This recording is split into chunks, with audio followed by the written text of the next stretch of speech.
Bam Adebayo was expected to help carry the Heat, but his struggles so far have been one of the most confusing aspects of the season. What has stood out so far? We'll take a deeper dive at Adebayo's scoring drought on today's Locked On Heat.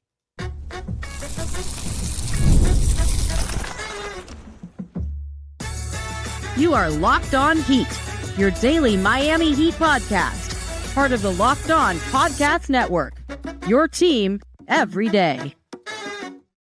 All right, welcome to Locked On Heat, your daily podcast on the Miami Heat. Whether you're tuning in on YouTube, Odyssey, or your favorite podcast app, thanks for making Locked On Heat your first listen every day.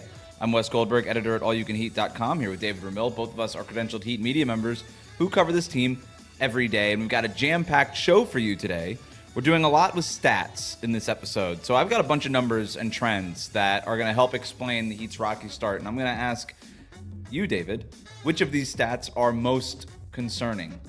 But first, today's episode is sponsored by Game Time. Download the Game Time app, create an account, use the code LOCKEDONNBA for $20 off your first purchase. Plus, your favorite podcast now has a newsletter introducing the Locked On Heat daily newsletter, one stop for ultimate team and league coverage delivered right to your inbox. Sign up for free now at LockedOnDaily.com. That's LockedOnDaily.com to start your day with the all-new free Locked On Heat newsletter. So before we get into some of these team-wide stats, David, I was looking into Bam Adebayo's numbers down across the board. We already know it. 15 points, 40% shooting this season. A bunch of games where he's scored less than 12 points. Only real two notable games all season, 31, 32 points, whatever it was in Mexico City. And then, a okay 20-point night in that loss to Detroit. So other than that, it's been rough. It's been rough for Bam. It's been rough for him to find his spot in this 5-out offense. The mid-range shots and those opportunities have kind of dried up. The three-point shot hasn't been going in as much as he's wanted it to be, or as much as maybe we've expected it to be. And so I'm looking at it, I'm like, all right, so really what's going on here? Because for somebody like Bam, there should be still ways to be more productive than what he's been. 40% shooting would be a career low. That's crazy. He's not an inefficient shooter. He's not this guy. And so I dove into some of the numbers, and here I have two really concerning sort of categories here. The most concerning one here is Bam as a roll man. Bam as a roll man on the finishing pick and rolls, according to Synergy, on 3.5 possessions per game, which is about where he's been on average, is scoring 0.73 points per possession. That's awful. And it's way lower than where he's been the last 3 years, where he's been 1.04 points per possession last season, 1.14 the season before that, and 1.11 a season before that. So his finishing as a pick-and-roll finisher has gone way down. And so what that says to me, David, and I wonder if you agree with me on this, is this is not just a Bam problem. It's getting Bam the ball problem. It should be easier to just finish around the rim, especially with somebody of Bam's athleticism, strength, his size, like all these things. He has been routinely a much better finisher than he's been, a much better play finisher in the pick and roll specifically than he's been so far this season. Have you noticed that? I have. I think we've talked about it kind of around the issue in terms of, Tyler Hero and Terry Rozier being the primary ball handlers in the backcourt. And, for all and some of it was warranted, for all the criticism of Kyle Lowry, if there was one aspect that he was still pretty competent at, even at that age, was being able to feed Bam, being able to kind of settle things and generate some easy offense that way. Not elite by any stretch still, but at least being able to help unlock and put him in a position where he'd be able to get easier passes and more convenient spots so that he could finish at a higher level. So I think there has certainly been a drop off of that. I mean, we talked about it. And again, in terms of Rozier, his passing has been kind of all over the place. Obviously, his scoring has not been great. He just hasn't been as effective as you might think. There have been some nice passes, but overall, I just don't think they have somebody who's competent enough and consistent enough at putting Bam in a position to maximize what he can do, especially, as you said, as a roll man. So Terry Rozier has assisted Bam 8 times all season. That's not a lot. That's not great. No, they're not clicking. And I find that a little surprising because I did think that they clicked when Terry Rozier got traded here in January. I thought they had kind of an immediate sort of connection, and that's just gone away a little bit. And I don't know what it is. I don't know if I have it's a Terry guess. Rozier's own. Oh, go Yeah. ahead. Yeah, I just think I think they lean so much. Remember, when Terry got here, remember one of the things he said the most was like he was trying to find his footing, he was trying to get everybody else going, kind of trying to get into a space where he could help everybody else because he didn't want to mess things up too badly, right? He's the new guy in town. You don't want to upset the chemistry. They were competing for a playoff spot, etc. I think they kind of leaned so much into telling him, no, go do what you do, go score, go be scary Terry.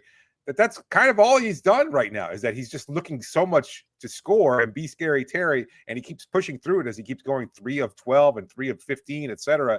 That he's kind of forgetting that there's a whole other aspect to ball handling, and that's making plays for others other than just looking for a shot for yourself. And so again, it's not to bag on Rozier necessarily, but you've seen the playmaking aspect, as you just pointed out. It's gone down even in a limited sample size of 30 games last year. It's been 10 games so far. It just hasn't been there. 8 assists over the course of 10 games for your point guard, to your to your main screen guy like that. It almost doesn't make sense. And Tyler Hero right now is leading the team in assists to Bam Adebayo. Tyler Hero led the team last year in assists to Bam Adebayo in total. Now, of course, they swapped point guards in the middle of the year, and that's part of that. But even you go a year prior to that, it was still Tyler Hero and Kyle Lowry. And that shouldn't be surprising. Tyler's been here for 6 years, played his whole career so far with Bam. They're going to have a natural chemistry. You already mentioned the Kyle Lowry piece of this thing, and I think my mind went to the exact same thing. I was like, yeah, they could sure use a guy like Kyle Lowry. Now, not now version Kyle Lowry, but Kyle Lowry when they got him for 2022 was sort of that table setter, and they don't really have that guy anymore. And I think what you're saying about Terry Rozier is very accurate. I also don't think it helps when he's not finishing as well, and so he's a little less potent. I think teams are just saying, you know what, Terry ain't that scary. Just kind of let him drive, and we're not going to leave Bam Adebayo when he's rolling. And I think that's a big part of it too. There was a great play in overtime though, in that Pistons game. I was going back and watching some of the possessions, and they did have a set play designed to get Bam a lob, and it's Tyler Hero setting that back screen. Bam actually brings the ball up. That pulls Jalen Duren out of the paint. Duncan Robinson comes up and gets the ball, and then pitches it right back to Bam as he's kind of going around that back screen to Tyler Hero, and it's good timing and all these things, and he gets this wide open lob. And I can't help but think that there's still ways around it, designing more of that stuff. And the other thing, too, is getting Bam more in transition, even if it's him bringing the ball up or whatever. But even as a roll man, those quick hitting, like, hey, let's just get down the floor, hit that brush screen and just dive. And let's not overthink this thing. I think they could increase the pace a little bit more. The other concerning stat that I have just in regards to Bam Adebayo, post-ups. His post-up efficiency has also gone down, and you can't really blame anybody for this. So this year, on about 3 post-up possessions per game, 0.75 points per possession.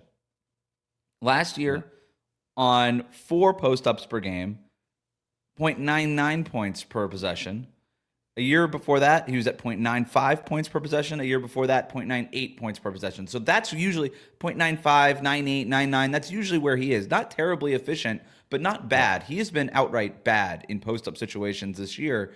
And that's a little bit more, I don't know if it's more troubling or less troubling, because it feels like that'll just get back to where it's been. He didn't suddenly become one of the worst post-up players in the NBA. That's like overnight. That doesn't make any sense for Bam. He'll get at least back to around league average where he's been. He's had some ball handling snafus there. Like he with his back to the basket, he seems to cough up the ball with a little bit more frequency. Maybe again, it's no statistics to kind of back that up, and maybe it's just something that I've seen the eye test or so. But I wonder if there's something to it. Do you think that there are concerns about Bam's not athleticism, because we see jaw-dropping plays from him on a nightly basis, but it doesn't seem like he's stringing them nearly enough? Is there a sense maybe that he's kind of taken on the whole game maintenance sort of thing and kind of just not trying to be as explosive every game because it is exhausting over the course of an 82-game season, that maybe he's trying to pace himself a little bit better so that he can be a little bit more potent in the postseason, which is not a guarantee. So I know it's kind of difficult, and maybe a lot of people are saying, why should he bother pacing himself? He's so young, he's athletic, etc. But given the fact that he played at a high level in the Olympics and everything else like that, I know they're playing basketball during the offseason anyway, but I just wonder if he's feeling additional wear and tear. And he shouldn't. You wouldn't think that he would be, rather, given the fact that they had an early exit from last season. I don't know if that's the case. I'm just wondering. Have you seen anything? Do you think there's There's got to be something. I don't. Maybe it's just, hey, it's a small sample size, and some of those shots that normally go in just haven't gone in. And with some time, those shots will Eventually go they'll up. fall. I mean, you know what I mean? Like, it's only 2.8 post-up possessions per game. So a make here, a make there in 10 games changes this stat pretty dramatically. And so that might just be all it is. I don't have the point totals or anything. Synergy didn't really offer that in the database that I was looking at NBA.com. But I do think that there's something about what you're saying, though, just anecdotally. And I don't know if it's just wear and tear from the Olympics, David. I think it might be wear and tear for the last few years. This is a guy who's largely been playing out of position for most of his career, battling against Joel Embiid, Nikola Jokic, Brook Lopez, like Rudy Gobert every single night. And there's a reason why he's, as publicly as he will ever state, I think I don't want to play center full time anymore. He's done that. Not verbatim, but essentially he's made it known. And I wonder if that's part of this is, look, I can't keep doing this, man. And it would be really nice if I had some smaller matchups on me and I didn't have to post up against literally guys who are bigger than me every single time. Because you even think when Jimmy Butler posts up, he does it opportunistically. It's when a small gets switched onto him and whatever. And I even know I did notice this against Detroit. And again, rewatching this, they were trying to force that switch. The Pistons did a really good job of not giving it up. But most of their offense, especially fourth quarter and overtime, was, hey, let's hit these pick and rolls really quick and try to get Bam to switch onto somebody smaller. And for the most part, they always were able to keep Duran, Isaiah Stewart, or even Tobias Harris, who isn't giving up a ton of size to Bam, if any at all, on him. And rarely were they able to get sort of Jaden Ivey sort of pinned underneath Bam in any sort of way. And they need to figure out, I think there's ways to sort of manufacture this stuff. And I don't know how they're going to go about doing it. But the one thing I will say is I think these numbers are going to go up. And so I think Bam's numbers overall will go up. But that doesn't mean that the Heat can't do stuff to make it easier for him at the same time. So that's where I kind of fall on all this. It's hard for the numbers to go any lower than what they've been, though. I mean, I don't want to jinx the bright side. Yeah. Yeah. Coming up, while I look into the advanced stats, don't show the Heat bouncing back anytime soon. So much for the bright side. We'll do that next here on Locked On Heat. Today's episode is brought to you by Game Time and their new feature, Game Time Picks, that makes getting tickets to see your favorite events live even easier than ever before. Game Time Picks filters out all the fluff to show you only the incredible deals on great seats, so you don't have to waste time searching through thousands of tickets. Let's say you're in town somewhere, you want to go catch a concert, you want to go catch a comedy show, maybe you want to catch a game from a local team when the Heat's in town. Who knows? Maybe they're traveling somewhere and you happen to be there and you want to go catch a game. Well, guess what? You just decide at the last second you want to buy tickets. Well, Game Time's got you covered. And with their Game Time Picks feature, you get exactly the seats you're looking for. Don't have to waste any time, and you'll get them at a great price. Sometimes the price is even lower when you get them closer to the time of the event, or maybe even right after the event starts too. So that's always an advantage. They've also got their all-in pricing. It's a feature that shows you the total right up front, so there are no surprise fees at checkout. Everybody hates that. Well, guess what? You don't have to deal with it when it comes to Game Time. So take all the guesswork out of buying tickets with Game Time Picks. Download the Game Time app, create an account, use the code LOCKEDONHEAT for $20 off your first purchase. Terms apply. Create an account and redeem the code LOCKEDON NBA, maybe, I guess, for $20 off. Download Game Time today. What time is it? It's Game Time. We'll be right back. Thanks again for making Locked On Heat your first listen of the day. The best way to support the show is to like and subscribe on YouTube. Follow us on your favorite podcast app. All right, so we're gonna keep going with the advanced metrics. That's sort of the theme of the show today, David. But I've got it broken out into something a little bit different here. So I've got 3 sets of stats from 3 different databases, different websites. All right, so we're gonna start with B-Ball Index. Then we're going to go to NBA.com, and then we're going to wrap it up with Cleaning the Glass.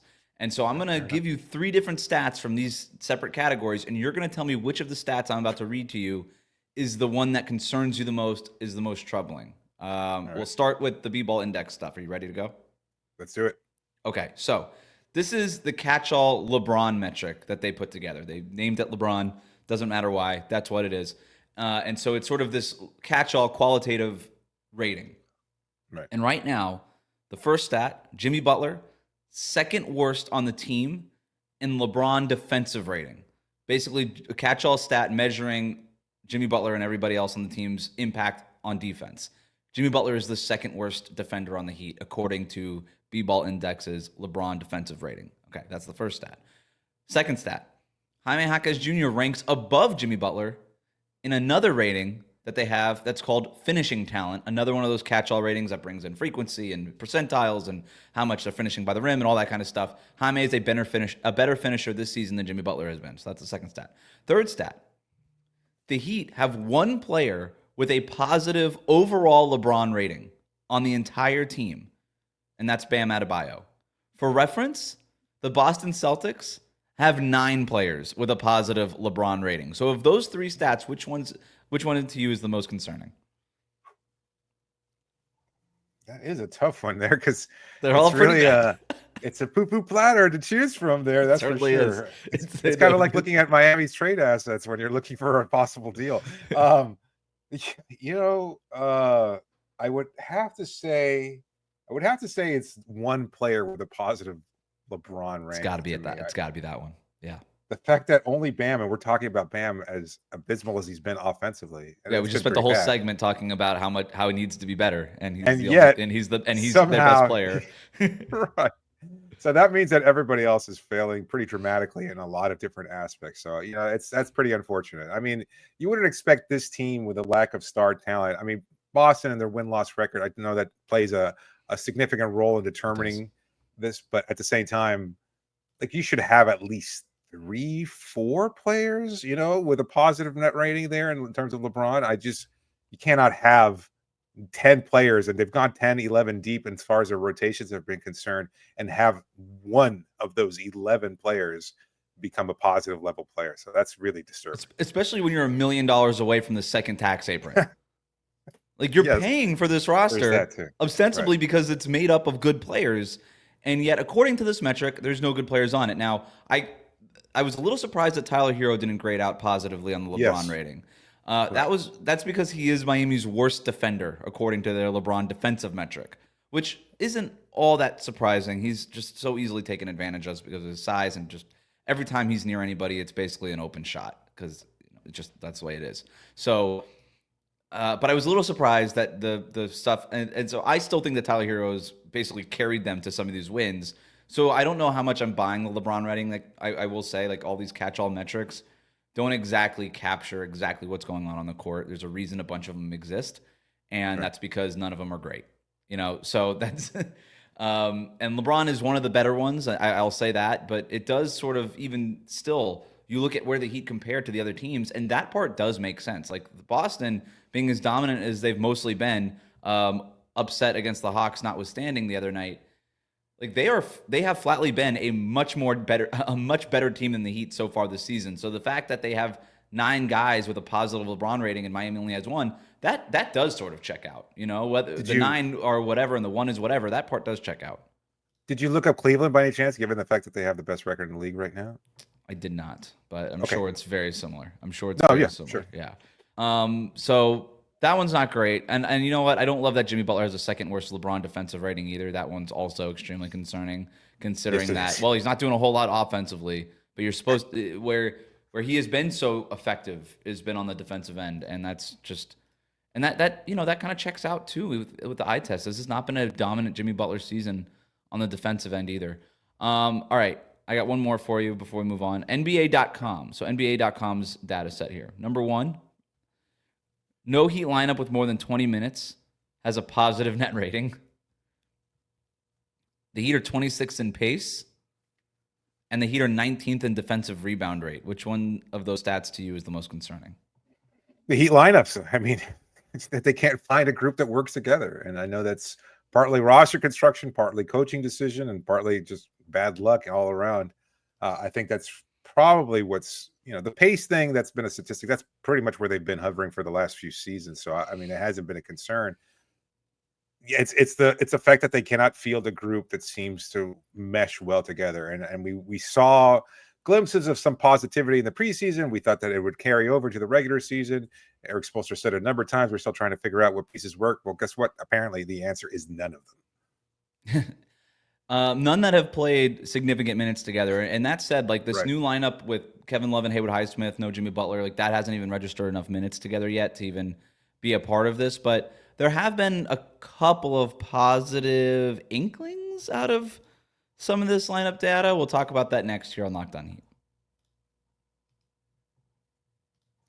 Today's episode is brought to you by FanDuel. Get ready to tackle the NFL action with FanDuel, America's #1 sportsbook. Because right now, new customers can bet just $5 and get $150 in bonus bets if you win. The FanDuel Sportsbook app gives you everything you need to place live bets on the NFL all in one place. Sometimes you're watching a game, you get a hunch in the middle of it, you want to check out the latest stats, or maybe you want to view live play-by-play from somewhere else. Well, you can do that and so much more, all on the same page where you place your bets. How convenient is that? So just visit FanDuel.com to join today. You'll get started with $150 in bonus bets if you win your first $5 bet. That's FanDuel.com. Don't forget, go visit FanDuel.com. Never waste a hunch and make every moment more with FanDuel, an official sportsbook partner of the NFL. We'll be right back. Thanks again for making Locked On Heat your first listen of the day. The best way to support the show, hit that like button, subscribe on YouTube, follow us on your favorite podcast app. 5-star ratings and reviews are always appreciated. So before we move on to some of this cleaning the glass data, the one thing, I'm going to read you a few different lineups. I'm going to read you the 5 guys. We're going to just do reading list radio right now, but you tell me what kind of stands out. So this is Miami's top 4 most used lineups. And I'll tell you the 5 players and the associated net rating. So the first one is the obvious starting lineup: Jimmy Butler, Terry Rozier, Bam, Tyler, and Nico. They've played 91 minutes together this season. They are getting outscored by 21 points per 100 possessions. Not great. Second lineup, in 23 minutes so far this season, Jimmy Butler, Terry Rozier, Bam Adebayo, Tyler Hero, and Haywood Highsmith. Offensive rating of 117, defensive rating of 117. They've been a neutral in their minutes together, so 21 points better than the starting lineup. The third lineup here, 21 minutes across 2 games, and I'm sorry, I thought that this one didn't register. It did register. Kevin Love, Terry Rozier, Bam, Highsmith, Hero. So the starting lineup across the last 2 games. They've been outscored by 2.5 points per 100 possessions. So not awful, but an offensive rating of 88 and a defensive rating of 90. Both those games have been played in the mud, so that makes sense. And then the fourth one I'm going to read you, they've been 18 minutes across 3 games. It's Rozier and Tyler Hero, Duncan Robinson, Bam, and Haywood Highsmith. And that has a net rating, again, only in 18 minutes, so we're not talking about a lot here, but that has a net rating of plus 35 per 100 possessions.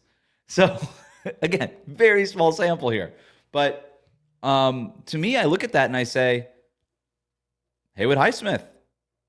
Haywood Highsmith was of the top 4 lineups. The one with the worst net rating is the only one that didn't have Haywood Highsmith in it. I think Haywood Highsmith needs to start, is what I'm saying. What about you? Yeah, no, I mean, we're kind of been talking around the issue a little bit because he's been in the starting lineup, and it was certainly, I think that this kind of shows it. I mean, he's been playing defense at such a high level, and he just makes such a positive impact, and his offense hasn't been so glaringly bad either. So, I mean, again, what is the proposed starting lineup then? You think it's Hero, Highsmith, Butler, Bam, Jovic, or Bam and I don't know. That's up to Spo to figure it out, I guess. I'm okay with Kevin Love, Nikola Jovic. Maybe you give him another try. Maybe there's a Jaime Jaquez thing in there, but then you're pretty undersized. I don't know, but that's the tough part is finding that 5th starter. But to me, Miami's biggest issue right now is that, you look at the offensive, you look at these ratings and it checks out. Like, some of these lineups have like these sky high offensive ratings, but they're giving up more points on the defensive end. And some of these lineups have a pretty solid defensive rating, but they can't score. And it makes sense because Miami's best offensive players are some of their worst defensive players, and their best defensive players are some of their least productive offensive players. And that's the thing about Haywood Highsmith, is he's as close to a 3-and-D guy as exists on this roster. He's shooting 36% on 2.5 threes per game. The defense we know is clamps when he wants to be. I would say it's him and like Pelle Larsson are the guys that are the most complete 2-way players on the roster right now, outside of Jimmy Butler when he cares. And that's kind rough, of, isn't it? All right, let's get to the next set of stats here. Cleaning the glass. Cleaning the glass has Miami 18th in free throw rate. That's down from 7th last season. They're 18th in transition offense. Considering that this team was going to basically fuel its offense with its transition game, that's pretty troubling. And then the last Where were they last year? Did you look that up? They were higher. Oh no, they weren't. I'm sorry, but last year they stunk. So Yeah, last year, yeah. yeah. So yeah, they were actually lower last year. I'm sorry, I Marginal had it lower. improvement. Yeah, That's yeah. all right. Okay, yeah, you can frame it that way. And then okay, so Cleaning Glass also has this stat called location effective field goal percentage, and that is a measure of if a team shot league average from each location at the volume that they are shooting it from those locations at, what would their effective field goal percentage be? In other words, it's Yeah, a measure of how good your shot chart is. right. And Miami is 24th. Ooh, With all of this talk about 5-out offense, focusing on the rim and threes and all that kind of stuff, they're 24th. Now, marginal improvement. They were 30th last season. So that's up. So which of those three stats is most troubling?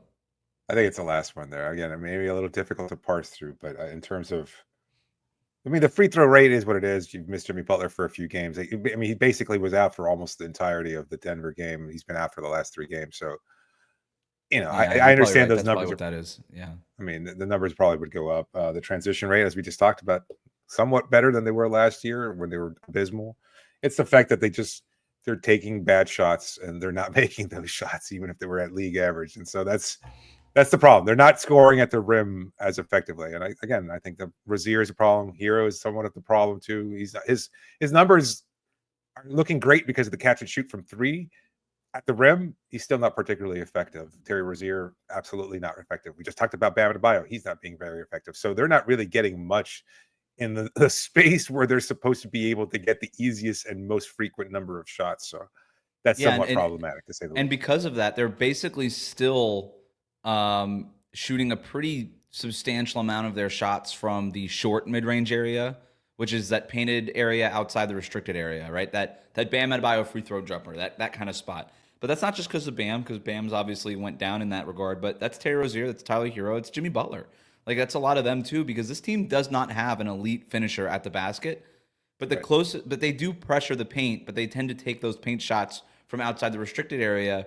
And a lot of times those numbers, your efficiency numbers, reflect more of a long mid-range shot than they are at the basket shot. Like this team does not dunk very much, right? Yeah. Like this, you don't get a lot of. Every once in a while, you get a highlight from Bam or Khalil Ware even, but it feels like I could tell you every single one of Bam's dunks off the top of my head, and I shouldn't be able to do that. And so it's that part is troubling. I will say this: last year they were shooting 8.5% of their shots were from long 2-point range, so that really ineffective mid-range area between the paint and the 3-point arc. And they've slashed that in half this year, and that does feel right. And so they've traded those, by the way, for 3-pointers. But their shots at the rim haven't gone up, and their shots in the paint, non-restricted area, haven't really changed. This is kind of a large stat here, but I mean, just to kind of back this up, I'm just looking here at Basketball Reference. In terms of 2-point field goal percentage, guess where they rank in the league? 30th. Absolutely. And by a wide margin. They're at 45%. Wow. No, 40, well, maybe even lower there. It's oh no, I'm sorry, 48%. I'm missing that. 48%. But guess what? The Cleveland Cavaliers, 60%. Like those are the teams. Sacramento, 59%. Memphis is third best at 58%, et cetera, et cetera. So I mean, Miami's just they're not good. And in terms of all 2-point shots, they're not hitting the mid-range shot, they're not hitting at the rim, they're not effective in that sense. So that's So pretty bleak. that makes sense, right? They don't have an elite rim finisher. It goes back to what we are talking about with Bam. Like if you can't get him the ball in the pick and roll effectively, then who's finishing at the basket? It's not Jimmy Butler anymore.